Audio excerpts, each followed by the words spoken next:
How to make great branded content. Now this is thoughtful.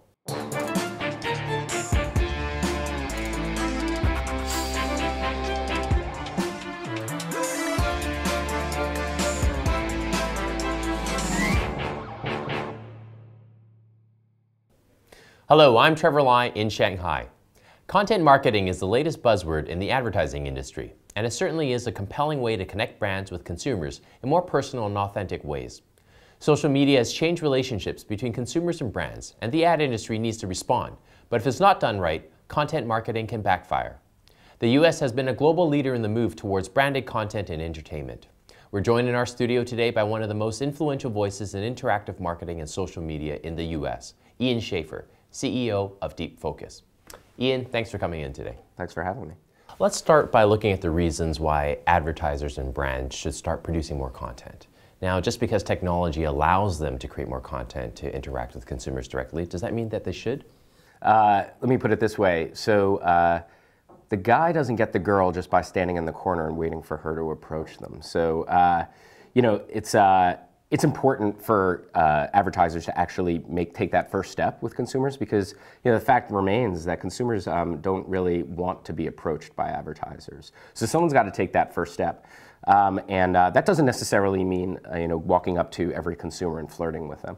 It's a lot of that is about providing value in all the right places. You've got brands that are notoriously not active in the world of social media, like Apple, really revolutionizing the way that brands engage with consumers, and they do that through the Apple stores. So it's cross-device. You make an appointment, you show up, you have an appointment with the Genius Bar. They help you, in a very personal way. So I think a lot of the fear that brands have with engaging with consumers is that it's really difficult to be intimate at scale. What would you say? I mean, using that Apple example, would you say that's an example for why you shouldn't or don't need to create content because you're creating an experience in store? Yeah, I think most brands don't have that opportunity. So most brands don't have the number of storefronts that Apple has, for example, and most brands don't have the reason to engage with people on a regular basis because people aren't necessarily having technical problems with their detergent, right? And so brands need to find ways to be relevant to consumers given the way that consumers actually consume media. And these days, the media landscape is so fragmented, simply interrupting that stream of content, like we used to do with television commercials, and we still do, that's not always the best way to get noticed. So we have a question from Abby Klassen, the editor of Advertising Age and the ex-boss of our executive producer, Normandy Madden, who was Ad Age's Asia editor. Yeah. She talks about this being a golden age of video content right now. And with Netflix rebounding over the last year and a half in a big way, and now producing original content, you've still got HBO going strong. Yep. I mean, what type of opportunities does this provide for brands? Well, it's a scary world for brands right now as it pertains to quality content because more and more consumers are consuming quality content on demand, which means it's probably commercial free. They're paying for it, so they already feel like they're getting the value. So the advertisers don't need to be there to underwrite that content. So it's become a little bit of a dangerous world out there. So brands are forced to, in some cases, create their own content, their own quality content to compete with that content, which is scary. They're also, because that's an expensive proposition, they're also now discovering new ways to partner with that content. So you're starting to see even more product placement, for example, within that content. So there are partnerships between both the brands and the content creators, which circumvent the broadcast networks, for example.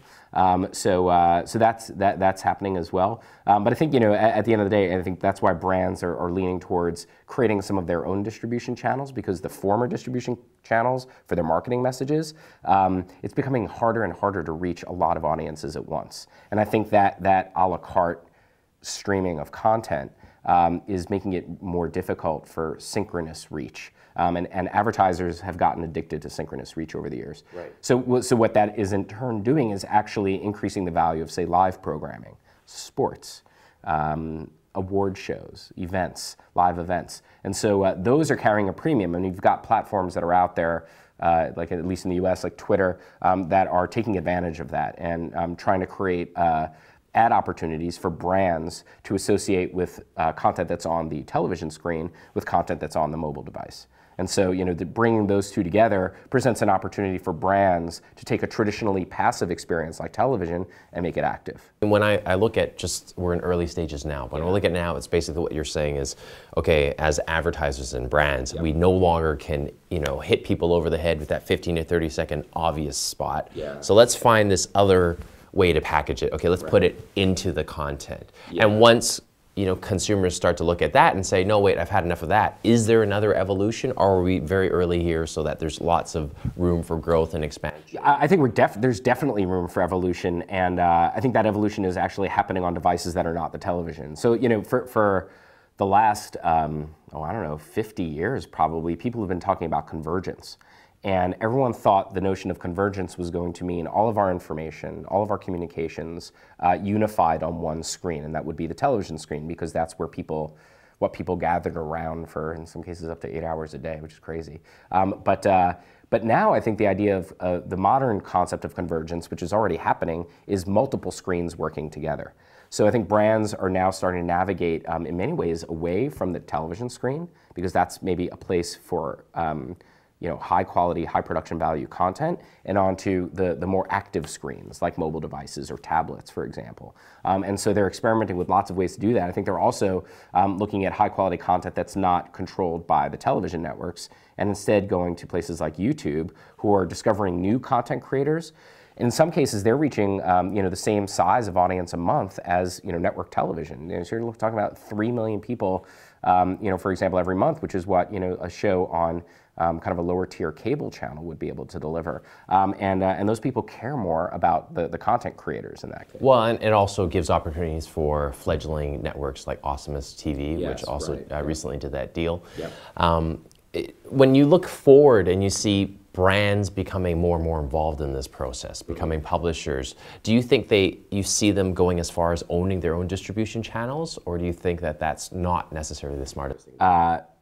While brands now know that they're in the content business, and it took them a while to realize that, I think they're also probably very reluctant to invest in owning their own distribution channel. So I think what you'll continue to see is rental of those distribution channels. So they'll be building their own CRM channels, through email and through social media, for example. But I would say they're always going to be renting audience, which means showing targeted advertising to people, no matter where they are across the internet. Well, it seems to be the smarter thing to do anyway than to try to build up their own distribution network from scratch. Yeah, and as with any distribution channel, there's waste, and you're not always reaching 100% of the right people. And at least when you're renting this stuff, you can target those people, and the people, the publishers are on the hook for delivering that audience. Well, we have a lot of 4A guests and executives and CEOs on our show, and we enjoy having them here, but we constantly talk about the relevance of the big agency.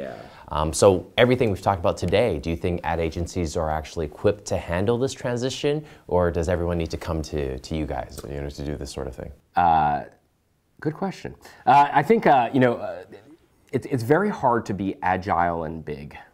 I think that's something that I learned before I started the agency, and it's something that I've, even as we grow, starting to appreciate more and more. So, agility, speed, being the ability to be nimble. I mean, these are all qualities that enable brands to be more successful now.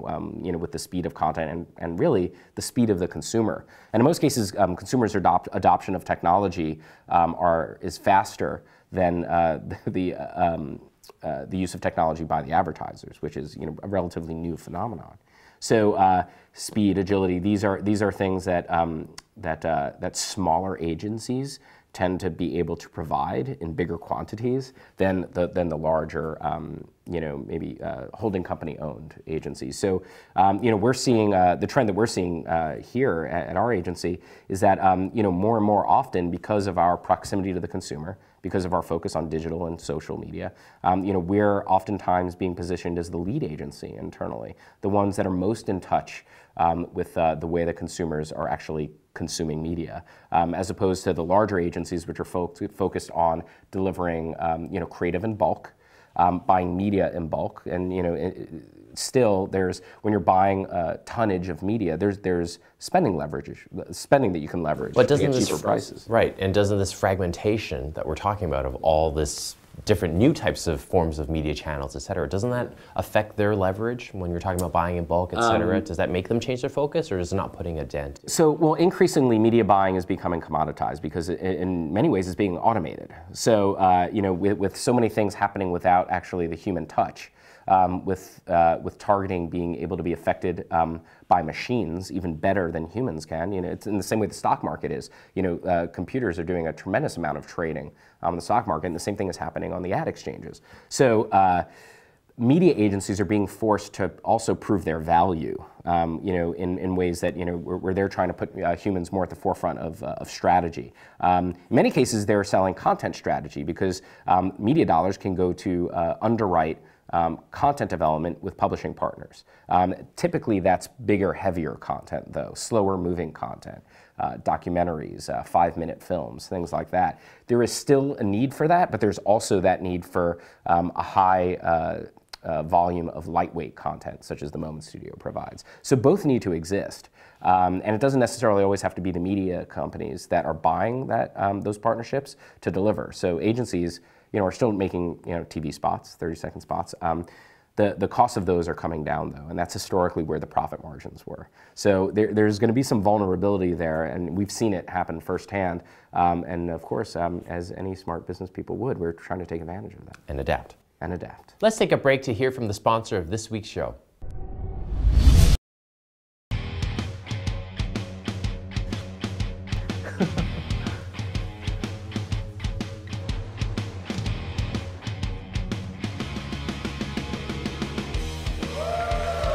Now, let's go.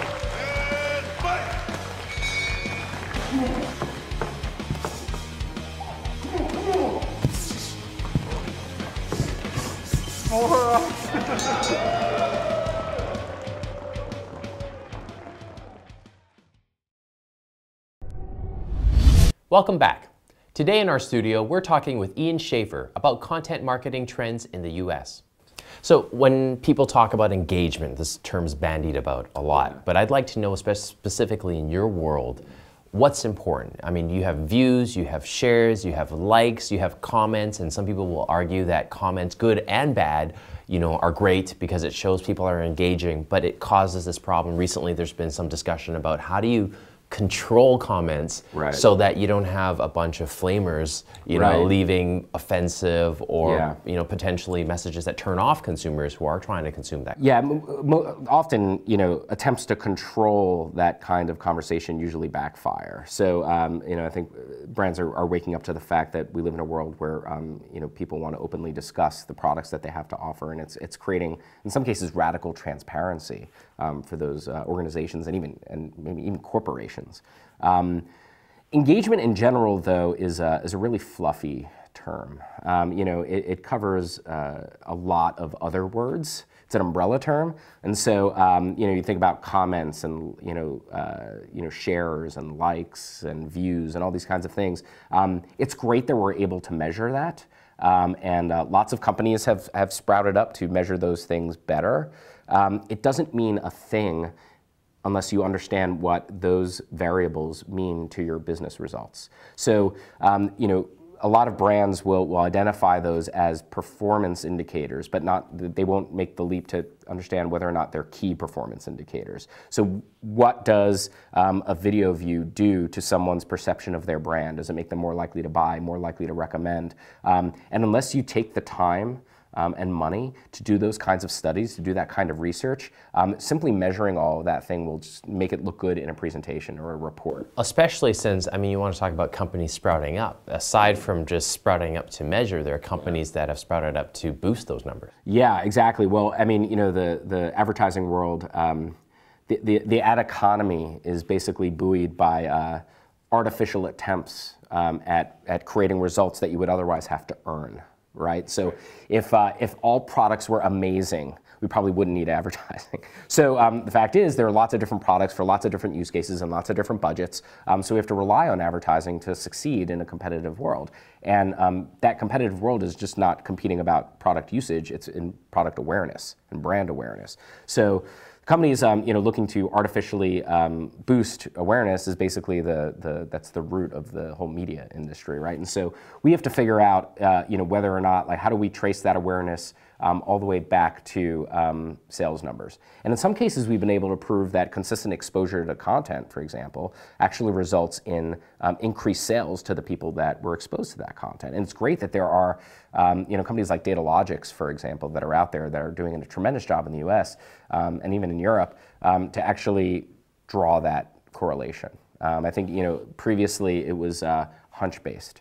It's got to work. We're showing it to so many people, and people, advertisers understand the impact that television advertising has on their business. So they understand that a gross ratings point, for example, on television, reaching a certain level of that will result in X number of sales. That is not necessarily the case on the internet, right? Because it's more direct response, for example, and it's asynchronous exposure to content. So it's more one-to-one interaction, and so we've got to figure out ways to take a lot of one-to-one interactions or one-to-many interactions and figure out how that correlates to sales. Because at the end of the day, that's what the brands need to do to support their business. And increasingly, they're using those to go back to their budgets and say, did we spend this in the right place? Well, yeah, and everyone's getting asked, did it work? Yeah. And you can't say, yes, it worked because we've got 100 comments. We want to say it worked because we were able to impact sales by an amount greater than what we spent. Now, before you founded Deep Focus in 2002, you also worked at Miramax. Yes. Does having a background in entertainment help a lot in your position now? I think so. How so? So working at an independent movie studio. Now, granted, it was owned by Disney at the time, but it still operated. It invented independent film business. So I learned to be a generalist there, to really understand the ways that all pieces of production, marketing, promotion, publicity, how those all work together, and realize that the fewer silos that existed, the more successful the results. Even back then, were there examples of brands coming to you on films and saying, we want to be a part of this? Absolutely, absolutely. Especially not necessarily the small independent award-winning films, but the horror films. The teen comedies. Those films were ripe for products to be in there because, in the same way that, you'll see, brand names on football jerseys, right? Brands in the film, in some ways, legitimized the experience. Well, give us an example of a specific film that we would all know that actually worked, and maybe we didn't know had the story behind it. There are two films. I don't know how well you guys are going to know them, but there was a movie adaptation. Miramax didn't do this, but it was out there. It was a film that was notorious for doing too much product placement. It was called Josie and the Pussycats. Okay. So literally at every twist and turn, there was another advertiser in there. And it became really obvious after a while. It was distracting to the actual film. And it was ultimately rejected by audiences, and in some cases, called them out for it. Yeah, and it became became part of popular culture to call them out for it. A couple of years or several years prior, the movie Wayne's World made fun of this, and where they actually broke that fourth wall and actually looked at the camera and started promoting products in the movie itself. So there's a lot of awareness from the from the creators of these films that they oftentimes get forced to integrate products that are not necessarily part of the script. You look at shows like Entourage, for example, on HBO. The writers of the show would integrate products that made sense to the storyline, made it feel more real. And in theory, advertisers did not pay for that. So they would work in a particular kind of tequila, for example, into the show because it felt more true. And they didn't have to pay for that type of thing? And the advertisers did not. I shouldn't say the advertisers. The brands did not pay for that because or Sex and the City, like Manolo Blahnik, the shoe company, which was known by certainly cosmopolitan women, was not necessarily well known to all women. And this show really helped raise the visibility of that. And for all intents and purposes, Manolo Blahnik did not pay for that. So those kinds of things are, happen, and when they happen naturally, it's okay. When it happens too artificially, it becomes distracting to the actual plot of the content. Well, talking about a show that has become a huge hit, obviously Mad Men, and this is a world that we're all a part of and a lot of our viewers are a part of. Yeah. Talk to us about your role in turning that from a cult hit to a real mainstream hit. We built this platform called Mad Men Yourself, and the whole notion of making, turning your face or your likeness into something that resembled, a film or a television show had been done before, but it was a very insular experience. And so, in the same way that you might, go to a crowded city area and someone might draw a caricature of you and you'd hang it in your bedroom, the number of people that see it are limited to the number of people coming in and out of your bedroom. If you're Don Draper, then I just yeah, say if you're Don Draper, that's scale. But we had to figure out how to do that though at scale, and so thankfully around that third season in the U.S., Facebook and Twitter were reaching critical mass, and not only that, but the technology was there that enabled you to log into all of your favorite websites with your Facebook and Twitter IDs. And when you did that, whatever photo that you had selected as your Facebook or Twitter avatar would follow along with you with every comment that you left, with every photo that you shared. And so we gave people the opportunity to change their Facebook and Twitter avatars into something that resembled a 1950s and early 60s style ad illustration. And so we worked with a popular artist to create those, and we built a platform where you could basically customize the look and feel of yourself to look actually like you. Like there were millions of permutations that you could actually create, and use that as your Facebook and Twitter avatar. And then every time these people that were watching the show, fans of the show that did that, every time they created content on another platform, and they over-indexed on doing that, this Mad Men avatar was following them around. And they were seen by lots of other people, millions of people. And of course, they wanted to know how they could create one like that. And one thing led to another, and before long, we were basically had one avatar being created every 3 seconds, which is crazy. And then celebrities were doing it, and stars of the show of Mad Men were doing it, and Oprah Winfrey talked about it. So it became a cultural phenomenon, and actually crossed over from being something that just happened on the internet to something that people were talking about at the dinner table. Ian, thanks for being on Thoughtful China. Thank you so much for having me. Appreciate it. That wraps it up for today. Be sure to subscribe to us on Yoku, Tudo, and YouTube. You can also follow us on Weibo and Twitter, and join our LinkedIn group. We'll see you again.